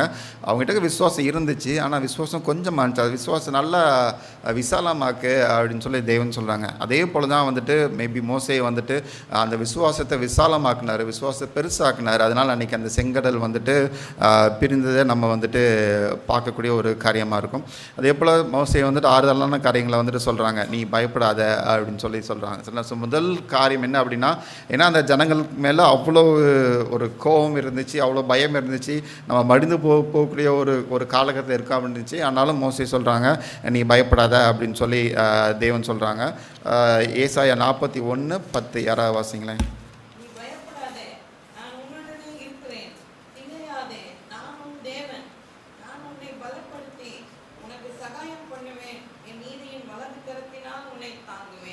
ரொம்ப அருமையான ஒரு வாக்குத்தத்தம், சரிங்களா. முதல் காரியம் என்ன அப்படின்னா, சூழ்நிலைகளை பார்த்தும் பிரச்சனைகளை பார்த்தும் இல்லை நமக்கான எதிரிகளை பார்த்தோம் இல்லை பாவத்தின் இருக்கிற அந்த கோரத்தன்மையை பார்த்து நம்ம என்ன செய்யக்கூடாது அப்படின்னா, பயப்படாத அப்படின்னு சொல்லி தேவன் நமக்கு வந்துட்டு ஆறுதலாம் கொடுக்கணும். ஒருவேளை நம்ம பயந்துருந்தோம் அப்படின்னா அதுக்கடுத்து நம்ம ஏறெடுக்கிற ஒவ்வொரு தீர்மானமும் சரியான தீர்மானங்களை ஏறெடுக்க முடியும். ஸோ தேவன் சொல்ல முதல் காரியம் என்ன அப்படின்னா, நீ பயப்படாமல் இரு அப்படின்னு சொல்லி சொல்கிறாங்க, சரிங்களா. இன்னொரு காரியம் என்ன அப்படின்னு சொல்லி நம்ம பார்த்தோம் அப்படின்னா, அந்த விசுவாச குறைச்சலை வந்துட்டு தேவன் ரொம்ப அழகாக காமிக்கிறாங்க, சரிங்களா. நமக்கு இன்றைக்கி நானும் நிறைய கிறிஸ்துவர்கள் இருப்பாங்க, ரொம்ப நாட்களாக கிறிஸ்துவுக்குள்ளாக இந்த பிள்ளைகள்லாம் இருப்பாங்க, சரிங்களா. வேதத்தின் நல்லாக தெரிந்து படித்த ஒரு காரியங்கள் பிள்ளைகள்லாம் இருப்பாங்க. ஆனால் ஏதாவது ஒரு பிரச்சனைகள் இல்லை ஏதாவது ஒரு குழப்பங்கள் ஏதாவது ஒரு பாரமான காரியங்கள் நடக்கும்போது அவங்களோட விசுவாசம் வந்து குன்றிப்போம், அவங்க குறைஞ்சதை நான் வந்து பார்த்துருக்கேன், சரிங்களா. அப்போ இது எதை காட்டுது அப்படின்னு சொல்லி நம்ம பார்த்தோம் அப்படின்னா, ஒரு காரியத்தை அவங்க வந்து விட்டுறாங்க. என்ன அப்படின்னா, அவங்க விசுவாசத்தை படிச்சிருக்கிறாங்க, ஆனால் விசுவாசத்தின்படி அவங்க வாழலை அப்படின்றத நம்ம புரிஞ்சுக்கலாம், சரிங்களா. அதே போல் தான் அந்த இஸ்ரேல் மக்களும் அந்த நேரத்தில் இருந்தாங்க. அவங்க விசுவாசத்தை படித்தாங்க, ஏன்னா வாதைகள் எல்லாமே பார்த்தாங்க, எல்லாமே இது பண்ணாங்க. ஆனால் அதன்படி நடக்கிறதுக்கு அவங்களால வந்துட்டு என்ன செய்ய முடியல அப்படின்னா தைரியம் இல்லாமல் இருந்தாங்க. நம்ம இன்றைக்கி என்ன இருக்கிறோம் அப்படின்றத நம்ம யோசித்து பார்ப்போம், சரிங்களா. என்னுடைய விசுவாசத்தின்படி நான் நடக்கிறேனா அப்படின்னா கிறிஸ்துவுக்குள்ளாக நம்ம இன்னும் நெருங்கி ஜீவிக்கணும் அப்படின்றத ஒரு காரியம். இல்லை அந்த விசுவாச குறைச்சல் என்கிட்ட இருக்குது அப்படின்னா நம்ம இன்னும் அப்படியே தான் இருக்கோம். நம்ம வந்து வெறும் வாயின் வார்த்தைகளாக விசுவாசம் படிக்கமே தவிர அந்த விசுவாசத்திற்குள்ளாக நம்ம இன்னும் வளர்ந்து செல்லலை அப்படின்றத நம்ம புரிந்து கொள்ளக்கூடிய ஒரு காலகட்டத்தில் நம்ம இருக்கோம் அப்படின்னா நம்ம யோசித்து பார்ப்போம்.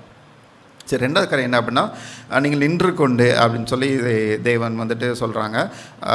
நீதிமொழிகள் 3வது அதிகாரம் 5வது வசனம். நீதிமொழிகள் 3:5. ஸோ அதில்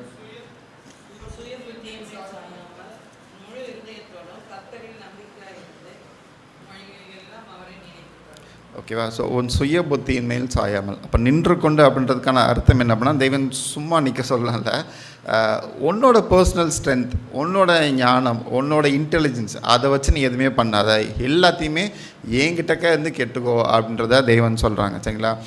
அப்போ நின்று கொண்டுன்றதுக்கு என்ன அர்த்தம் அப்படின்னா, நான் இதை பண்ணிடுறேன், நான் போய் செய்கிறேன் அப்படின்ட்டு நீ எதுவுமே பண்ணாத.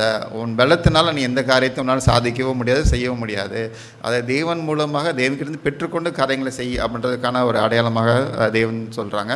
இன்னொரு காரியம் என்ன அப்படின்னா, தேவன் என் கூட நெல்லு அப்படின்னு சொல்லி தேவன் நம்மளை அழைக்கிறாங்க. எனக்கு முன்னாடியே நிற்காத, எனக்கு பின்னாடி நிற்காத, எனக்கு மேலே நிற்காத, என் கூட நெல்லு, என்னை பார்த்துக்கோ, நான் அவனை பிடிச்சவனை நடத்திட்டு போகிறேன் அப்படின்னு சொல்லி தேவன் சொல்கிறாங்க. அதுதான் அன்றைக்கி அந்த இஸ்ரேல் மக்களுக்கும் தேவன் சொன்ன ஒரு காரியம். அந்த ரெண்டு பக்கமும் நீரினால் ஒரு செவர் இருந்துச்சு அப்படின்னா அந்த ஜீவ தண்ணீரை கிறிஸ்து அந்த இடத்துல நின்று அந்த மக்களை பாதுகாத்தாங்க. அந்த ரெண்டு பக்கம் கிறிஸ்து நிற்கும் போது அந்த இஸ்ரேல் மக்கள் நடந்து போனாங்க. அதே போல் கிறிஸ்துவோடைய தூதர்கள் என்னை நிற்கும் போது நான் நடந்து போனேன் அப்படின்னா என்னோடய விசுவாச வாழ்க்கையில் நான் முன்னேறி செல்கிறேன் அப்படின்றதுக்கான ஒரு அடையாளமாக ஒரு காணப்பட்ட ஒரு காரியம், சரிங்களா. அடுத்து அதிலே பார்த்தோம் அப்படின்னா, உன்னை நான் இன்றைக்கி மீட்டுக்கொள்வேன் அப்படின்றதுக்கான ஒரு காரியத்தையும் வந்துட்டு அந்த இடத்துல மோசே சொல்வார். நம்ம ஏற்கனவே இந்த வாசம் அதை நீதிமொழிகள் 3ல் 6வது வசனத்தையும் பார்ப்போம். நீதிமொழிகள் 3:6 வாசிங்க.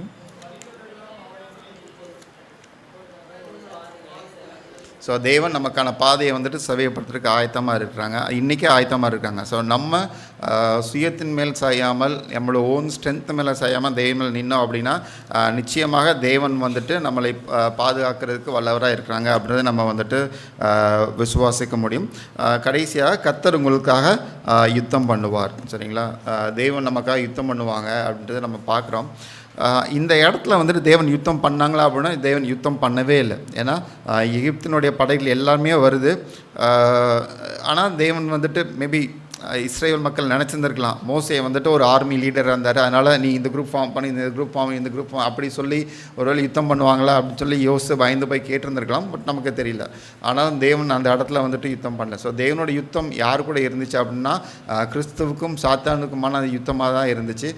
அந்த இடத்துல தேவனுடைய வல்லமையை காமிக்கிறதுக்கு தேவன் ஒரு காரியத்தை பயன்படுத்தினாங்க. அதுதான் வந்துட்டு இந்த சிவந்த சமுத்திரம். இந்த யாத்திராமம் புஸ்தகத்திலே நம்ம பார்த்தோம் அப்படின்னா தேவனுடைய வல்லமையும் தேவனுடைய அதிசயமும் ரொம்ப அதிகமாக வெளிப்பட்ட ஒரு இடம் எது அப்படின்னா இந்த சிவந்த சமுத்திரத்தில் தான் வந்துட்டு தேவன் வெளிப்பட்டாங்க.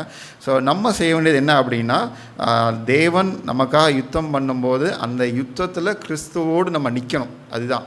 நம்ம போய் சண்டை போடுறதுக்கோ இதெல்லாம் நம்ம வந்து தேவன் கேட்கவே இல்லை. அந்த யுத்தத்தில் கிறிஸ்துவோட கூட நில்லுங்க, பயப்படாமல் நில்லுங்க, என் கூட நில்லுங்க, நான் உங்களை மீட்டு கொள்கிறேன் அப்படின்றதுக்காக தான். எனக்கு யுத்தமே வேணாம் அப்படின்னு சொல்லி நம்ம ஓடி போகவும் கூடாது. நான் போய் சண்டை போடுறேன் அப்படின்னு நான் முன்னாடி போக முடியாது. எனக்கு எதுக்கு சம்மந்தமே நம்ம பின்னாடி போக முடியாது. ஸோ தேவன் சொல்கிற ஒரே ஒரு காரியம், என் கூட வந்து நில்லு, நான் உனக்காக யுத்தம் பண்ணுறேன், உன்னை நான் மீட்டு நான் உனக்கு ஆனந்த தேசத்துக்கு கொண்டு போவேன் அப்படின்றதான் வந்துட்டு தேவன் சொல்லக்கூடிய ஒரு காரியமாக இருக்குது. அதை நம்ம நினைவில் வைத்துக்கொள்வோம். தேவன் கொடுக்க எச்சரிப்பின் காரியங்களுக்கு நம்ம நினைவில் வைத்துக்கொண்டு நம்ம ஞாபகத்தோடு நம்ம நடந்துக்கொள்வோம். கடைசியாக அந்த 14 யாத்திராம் 14 24 25 மட்டும் யாராவது வாசிங்க.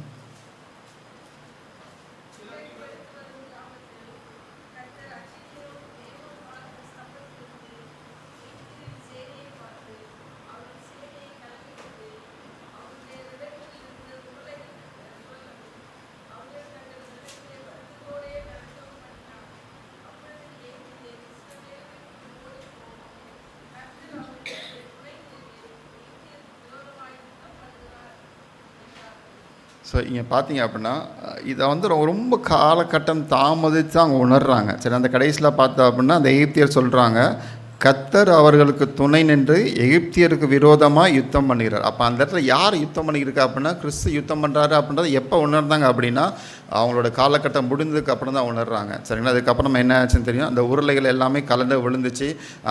எகிப்தில் ஒரு ஆள் கூட வந்துட்டு என்ன செய்யலை அப்படின்னா உயிரோடு இல்லை, எல்லாருமே அழிக்கப்பட்டாங்க. அதான் சொன்னேன். ஸோ தேவனுடைய நியாயத்தீர்ப்பு எழுதப்படுவதற்கு முன்னாடியே அந்த கிருபையின் காலகட்டத்தில் மனம் திரும்பினா நிச்சயமாக தேவனுக்கு பாதுகாப்பாங்க. ஒருவேளை அந்த காலகட்டம் கிருபையின் காலகட்டம் முடிஞ்சிருச்சு அப்படின்னா இதே அனுபவம் தான் நமக்கு. அது எகிப்தியராக இருந்தாலும் சரி, இஸ்ரேலாக இருந்தாலும் சரி, யாராக இருந்தாலும் சரி.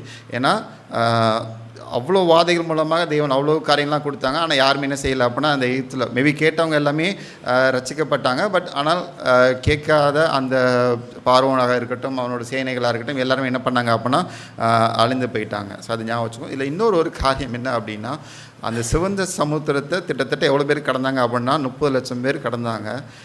ஆனால் அந்த 30 லட்சம் பேரும் கானானத்தில் போனாங்களா? 2 பேர் தான் போனாங்க. அவ்வளோ அதிசயத்தையும் அவ்வளோ வல்லமையும் பார்த்தாலுமே அவங்களோட யாத்திராம பிரயாணத்தில் என்ன பண்ணாங்க அப்படின்னா அவங்களோட விசுவாச குறைச்சல் இருந்துக்கிட்டே தான் இருந்துச்சு. ஸோ அதான் சொன்னேன், அது யாராக இருந்தாலும் சரி, அது எகிப்தியாராக இருந்தாலும் சரி, இஸ்ரேலாக இருந்தாலும் சரி, இல்லை ஆவிக்கிற இஸ்ரேலில் நம்மளாக இருந்தாலும் சரி, தேவன் கொடுக்குற ஆலோசனைகளுக்கும் எச்சரிப்பின் சத்தியத்திற்கும் நம்ம செவிசாய்த்து கிறிஸ்துவோடு கூட நின்னோம் அப்படின்னா நம்ம பாதுகாக்கப்படும். இல்லை அப்படின்னா நிச்சயமாக நம்ம அந்த நியாயத்தீர்ப்பு நாளில் என்ன செய்வோம் அப்படின்னா விழுந்து போகக்கூடிய பிள்ளைகளாக காணப்படும். அது நம்ம கையில் தான் இருக்குது. சரிங்களா?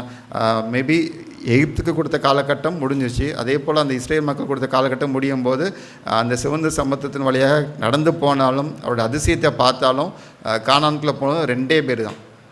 ஸோ நம்ம என்ன செய்கிறோம் அப்படின்றத நம்ம யோசித்து பார்ப்போம். கடைசியாக நம்ம பார்த்தோம் அப்படின்னா அவ்வளோ சந்தோஷத்தோடு இருக்கிறாங்க. அந்த சமுத்திரம் பிளந்து எல்லாம் வந்தோடனே அவங்க அடுத்த பிரயாணத்தை ஆரம்பிக்கும் போது மோசே, இஸ்ரேல் மக்கள் எல்லாருக்கும் அவ்வளோ சந்தோஷம். ஏன்னா நம்ம யோசித்து பார்ப்போம், அந்த ஒரு அடிமைத்தனத்தில் நம்ம வெளியில் வந்துட்டோம். இனி நமக்கும் எகிப்தியருக்கும் எந்த சமூகமும் கிடையாது. எகிப்தின் மக்கள் எல்லாருமே அழிஞ்சு போயிட்டாங்க. எகிப்தினுடைய பார்வன் அழிஞ்சு போயிட்டார். யோசிச்சு பாருங்கள், இப்போ நம்ம யாருக்கிட்டையாவது ஒரு 30 வருஷமாக நம்மளோட ஒரு 40 வருஷமாக அடிமையாக இருக்கிறோம். அவன் நம்மளை போட்டு ரொம்ப டார்ச்சர் பண்ணிக்கிட்டே இருக்கான். அது செய் இது செய் இது செய், நம்ம ஃப்ரீயாகவே இருக்கல. இப்போ திடீர்னு நம்மள ஒரு மனுஷன் வந்து நம்மளை கூப்பிட்டு போகிறாரு, நம்மளை டார்ச்சர் பண்ண நபரையும் மறிக்க செய்கிறாரு. அப்போ அந்த இடத்துல நம்ம எவ்வளோ சந்தோஷமாக இருப்போம். அதே சந்தோஷம் தான் அன்றைக்கி இஸ்ரேல் மக்களுக்கும் எகிப்துக்கும் இருந்துச்சு. ஆனால் அதை உணர்ந்தாங்க. அவங்கள யார் காப்பாற்றினாங்க அப்படின்றத நம்ம பார்த்தோம் அப்படின்னா, தேவன் அவங்கள காப்பாற்றினாங்க அப்படின்றத அவங்க உணர்ந்தாங்க. அவ்வளோ சந்தோஷத்தோடு அந்த பாடல்களை பாடினாங்க. நம்ம என்கிட்ட மாறி மாறி வாசித்தோம். அதில் ஒரு 2 வசனம் மட்டும் வாசிப்போம். யாத்திராகமம் 15 11வது வசனம்.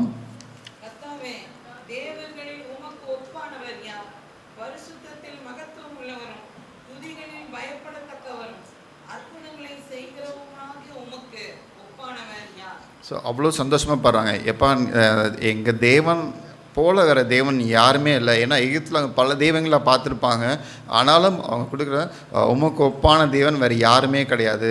அவ்வளோ அதிசயங்களை செய்கிற தேவன், அவ்வளோ மகத்துவம் உள்ள ஒரு தேவன் அப்படின்னு சொல்லிட்டு அந்த இடத்துல வந்துட்டு அவங்கள அவ்வளோ சந்தோஷத்தோடு பாட்டு பாடுறாங்க.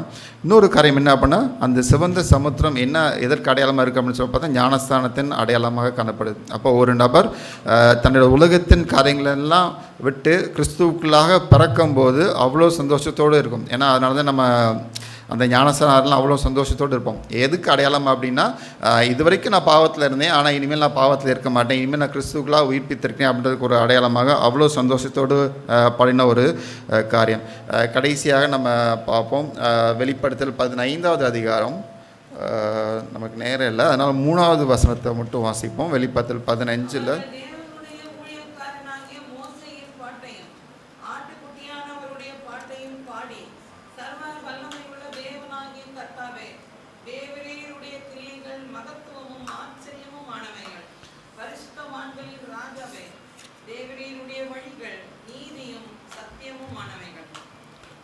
ஸோ அவ்வளவு ஒரு வல்லமையான ஒரு காரியம். அதே மாதிரி இன்னொரு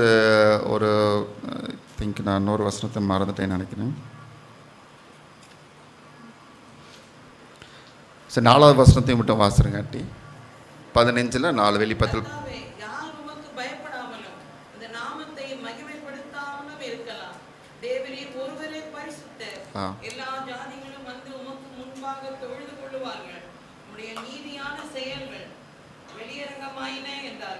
ஸோ இந்த இடத்துல நம்ம பார்த்தோம் அப்படின்னா, எல்லா ஜாதிகளும் வந்து அந்த இடத்துல வந்து தொழுது கொள்வாங்க அப்படின்னு சொல்லியிருக்காங்க. அதே போல் அவரோட நீதியான செயல்கள் அப்படின்றது அவருடைய நியாயத்தீர்ப்பு. ஸோ அன்றைக்கி தான் தெரியும் தேவன் எவ்வளவு நீதியாகவும் எவ்வளவு நேர்மையாகவும் எவ்வளவு சரியாகவும் நியாயம் தீர்த்து. மேபி இப்போ இருக்க காலகட்டத்தில் நம்ம யோசிக்கலாம், ஐயோ நான் இவ்வளோ நீதிமானாக இருக்கேன், ஆனால் எனக்கு ஏன் இவ்வளோ பிரச்சனை, அல்ல இவ்வளோ பாவியாக இருக்கேன், எனக்கு ஏன் இவ்வளோ காரியங்கள் இருக்குது அப்படின்னு நம்ம யோசிக்கலாம். ஆனாலும் ஒரு நாளில் வந்துட்டு தேவன் அந்த நீதியை வந்துட்டு வெளிப்படுத்துவாங்க. அந்த கண்ணாடி கடல் அருகே வந்துட்டு அந்த மோசையினுடைய பாட்டை பாடுறதுக்கு ஒரு கூட்டம் இருப்பாங்க. அந்த கூட்டத்தில் நீங்களும் நானும் இருக்கிறோமா அப்படின்றத நம்ம யோசித்து பார்ப்போம். இந்த சிவந்த சமுத்திரம் நம்மளோட விசுவாச குறைச்சலையும் நம்மளோட ஆவிக்கிற வாழ்க்கையினுடைய பின்தங்கி நிலையும் காமிக்கிறதுக்கான ஒரு பாடம். அவ்வளோ பேரையும் இருந்தாங்க, ஆனாலும் அந்த காலத்தில் 2 பேர் தான் போனாங்க. அதே போல் நம்மளும் இருக்கக்கூடாது அப்படின்றக்காக தான் ஏற்கனவே பவுலோஸ் சொன்னார், இது எல்லாமே உனக்கு திஷ்டாங்களாக எழுதி வச்சுருக்கேன், இதன்படி நீ பார்த்து கேட்டு நீ தெரிந்து நடந்துக்கோ, உன்னோட வாழ்க்கையில் உன்னோட விசுவாசத்தை பலப்படுத்த அப்படின்னு சொல்கிறாங்க. அந்த மோசையின் பாட்டை பாடும்போது நீங்களும் நானும் கூட இருந்தோம் அப்படின்னா அதுதான் தேவனுக்கு மிகுந்த ஒரு சந்தோஷம். அதை பாடும்போது ஒரு காரியத்தை தேவன் நமக்கு வெளிப்படுத்துவாங்க. 15 5வது வசனம்.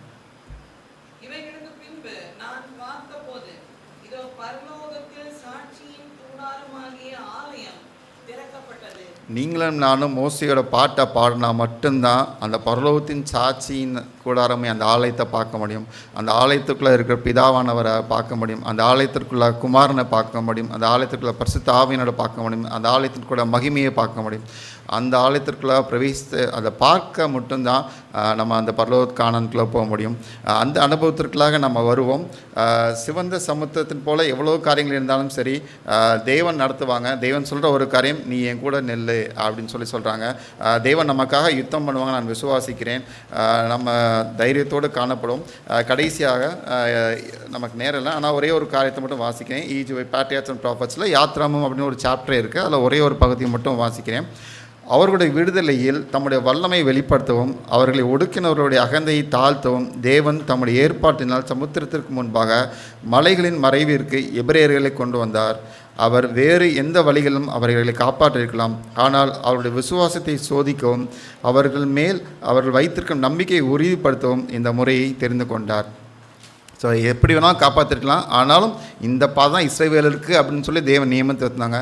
நம்மளுடைய வாழ்க்கையின் பிரயாணத்திலும் அதே தான். நமக்காக நம்ம யோசிப்போம், நான் இப்படி போயிருந்திருக்கலாம், இப்படி வாழ்ந்திருக்கலாம், இந்த மாதிரி போயிருந்திருக்கலாம்.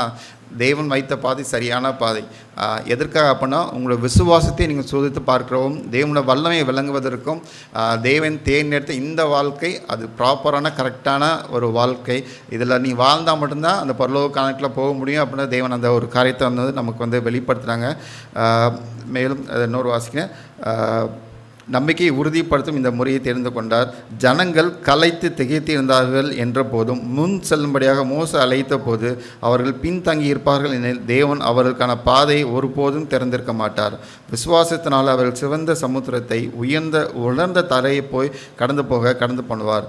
தண்ணீர்களுக்குள்ளாக நடந்து சென்றதினால் மோசையினால் பேசப்பட்ட தேவனுடைய வார்த்தைகளை தாங்கள் நம்பினதை அவர்கள் காண்பித்தார்கள். தங்களோட வல்லமைக்குள் இருக்கும் அனைத்தையும் அவர்கள் செய்தார்கள். அன்பின் இஸ்ரவேலின் வல்லமையான சமுத்திரத்தை பிளந்து அவர்களுக்கு பாதைகளுக்கு வழியை உண்டு பண்ணினார். ஸோ மோசை கூப்பிட்டார், நீங்கள் போங்க, நீங்கள் நடங்க அப்படின்ட்டு ஜனங்கள் தைரியத்தோடு விசுவாசத்தோடு நம்பிக்கையோடு நடந்து போனாங்க. நம்மளையும் தேவன் அழைக்கிறாங்க, நீ வா, நம்ம போவோம் பரலோகக்கான அதுக்குள்ளே. எப்படிப்பட்ட சூழ்நிலையில் இருந்தாலும் சரி, எப்படிப்பட்ட பாடுகளாக இருந்தாலும் சரி, எப்படிப்பட்ட இக்கட்டுகளாக இருந்தாலும் சரி, சிவந்த சமுத்திரமாக இருந்தாலும் சரி, நீ நடந்து வா, என் கூட வா. அப்படி போகும்போது நிச்சயமாக அந்த பரமக்கானன் அவனுக்கு கூப்பிட்டு போய் அப்படின்னு சொல்லி தேவன் வாக்கு கொடுக்குறாங்க. அந்த பரமக்கானுக்கு நம்ம செல்வதற்கு நம்ம ஆயத்தமாகும். அப்படிப்பட்டகளை நம்ம காணப்பட தேவன் நமக்கு வழிநடத்துவாங்க. வேறு ஏதாவது கருத்துக்கள் காரியங்கள் யாருக்காவது ஷேர் பண்ணிருக்கா? சரி, நம்ம நேரம் இருந்தனால நம்ம ஒரு ஜபத்தோடு முடிப்போம். பரலோகத்தில் வாசமாக இருக்க நல்ல தேவரீர் சுவாமி, இப்பயும் இந்த சமுத்திரத்தின் வழியாக ஒரு சில பாடங்களை கற்றுக்கொண்ட ஆண்டவரே தேவரீர், மோசையோடு அந்த பாட்டை பாடுகிற பிள்ளைகளாக இந்த தாம்பரம் திருச்சி ஒவ்வொரு பிள்ளைகளும் காணப்பட தேவன் கிருபை செய்யுங்கப்பா. அந்த பரலோக காணானிலிருந்து மோசே தன்னுடைய வாழ்க்கையின் அனுபவத்தின் நிமித்தமாக இஸ்ரேல் மக்களும் இந்த வாழ்க்கை நிமித்தமாக அந்த பாடல்களை பாடினாங்க. அதே போல் எங்களோட வாழ்க்கை நிமித்தமாக நாங்கள் அந்த பாடல்களை பாட தேவன் கிருபை பாராட்டுங்க. அநேக வழிகள் இருக்கலாம், ஆனாலும் ஒவ்வொரு பிள்ளைகளுக்கும் இதுதான் வழி அப்படின்னு சொல்லி தேவன் வைத்திருக்கிறீங்க. அந்த வழியில் கிறிஸ்துவோடு பிரவேசி நடக்கிறதுக்கு எங்களை வழிநடத்துங்க. எங்களை விசுவாச குறைச்சல் எடுத்து போடுங்க. உமக்கு ஏற்ற பாத்திரமாய் மாற்றி அமைத்து தாங்க. இயேசு மூலம் ஜெபிக்கிறோம் நல்ல பிதாவே, ஆமென்.